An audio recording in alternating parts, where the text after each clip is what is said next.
Sa isang tahimik at mapayapang lugar sa Maribeles, Bataan, dito namin natagpuan ang isang natatanging gawing sining na nagbibigay pugay sa pinakabanal na misteryo ng mga Kristyanismo, ang Holy Trinity.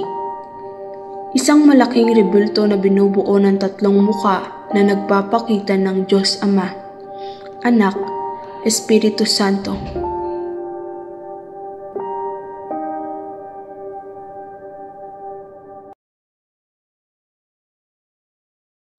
Ako po si Josephine Reyes o mas kilala bilang Lola Diday, 62 years old, at ako po ang unang taong nanirahan dito sa Nasue kaya alam ko kung ano ang mga nangyayari.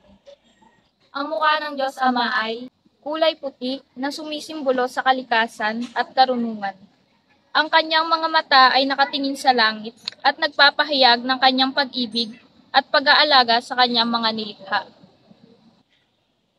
mukha ng Diyos Anak ay kulay pula, na sumisimbolo sa dugo at sakripisyo.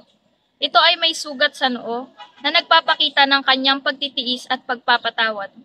Ang mukha ng Diyos Espiritu Santo ay kulay dilaw, na sumisimbolo sa pagtanglaw ng mga tao. Ang kanyang mga mata ay nakatingin sa lahat ng direksyon, na nagpapahayag ng kanyang presensya at pagbibigay ng mga biyaya sa mga mananalig sa kanya. Ang Holy Trinity po ay isang biyaya dito sa amin sa Nasue. Ito po ay itinayo ng 15 mysteries na mga deboto ni Mama Mary. Sila po ay may misyon na magtayo ng 3,000 grotto sa buong Pilipinas. At isa po ang Nasue sa mga napili.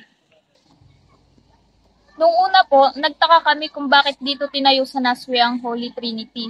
Hindi rin po kasi kami masyadong kilala at hindi rin po kami masyadong mayaman. Madami pa po yan, hindi lamang po ang Holy Trinity, kundi nandyan din po si Mama Mary. Meron pa po sa taas niyan, merong 9 na istasyon nung kapanahunan ni Jesus. Pero nang makita po namin ang rebulto, napabilib po kami sa ganda at laki nito. Naging masikat po ang Nasue at mas naging proud po kami na dito kami nakatira. Lola Diday, ano po ang mensahe ninyo sa mga manonood na gustong makita at maranasan ang Holy Trinity? Ano po ang inyong paayaya sa kanila? Ang mensahe ko po sa mga tao ay huwag po silang matakot na pumunta dito sa Nasue at makita ang Holy Trinity. Ito po ay para sa lahat ng tao na nangangailangan ng gabay at pag-asa para sa kanila.